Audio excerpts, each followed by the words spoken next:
Urwah bin Zubair. Abdul Malik bin Marwan pernah berkata, barang siapa yang ingin melihat laki-laki penduduk surga, maka hendaknya melihat Urwah ibn Zubair. Kisah Urwah bin Zubair. Pagi itu, matahari memancarkan benang-benang cahaya keemasan di atas Baitul Haram, menyapa ramah pelantarannya yang suci.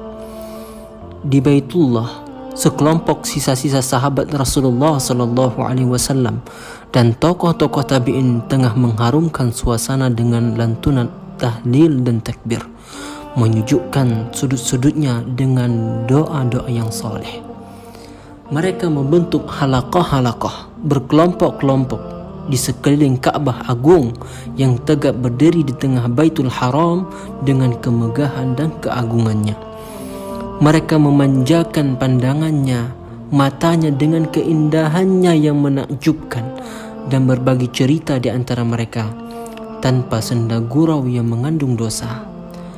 Di dekat rukun Yamani, duduklah 4 remaja yang tampan rupawan, berasal dari keluarga yang mulia, seakan-akan mereka adalah bagian dari perhiasan masjid, bersih pakaiannya dan menyatu hatinya.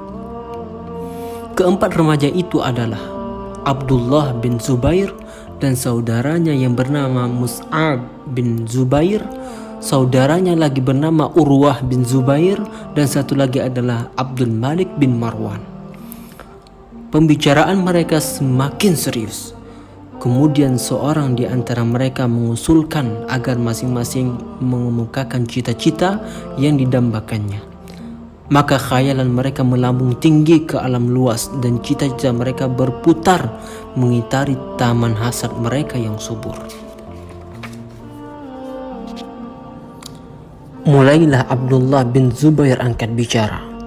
Cita-citaku adalah menguasai seluruh Hijaz dan menjadi khilafahnya. Saudaranya Mus'ab menyusulnya. Keinginanku adalah dapat menguasai 2 wilayah Irak dan tidak ada yang merongrong kekuasaanku. Giliran Abdul Malik bin Marwan berkata, bila kalian berdua sudah merasa cukup dengan itu, maka aku tidak akan puas sebelum bisa menguasai seluruh dunia dan menjadi khalifah setelah Muawiyah bin Abi Sufyan. Sementara itu, Urwah diam 1000 bahasa, tidak berkata sepatah pun. Semua mendekati dan bertanya, bagaimana denganmu? Apa cita-citamu kelak, wahai Urwah? Beliau berkata, semoga Allah Subhanahu wa ta'ala memberkahi semua cita-cita dari urusan dunia kalian.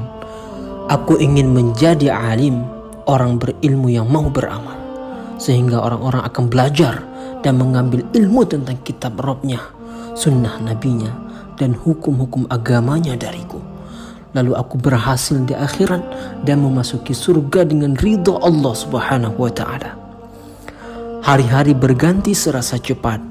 Kini Abdullah bin Zubair dibaiat menjadi khalifah menggantikan Yazid bin Muawiyah yang telah meninggal.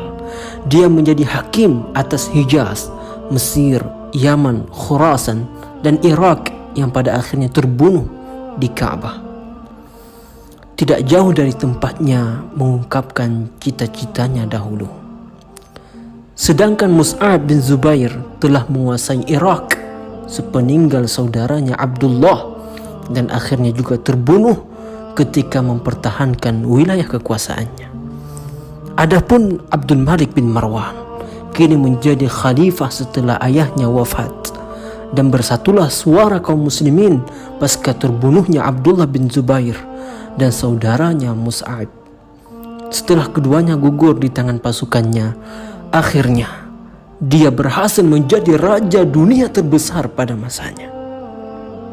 Lalu, bagaimana halnya dengan Urwah bin Zubair? Mari kita ikuti kisahnya pada episode selanjutnya.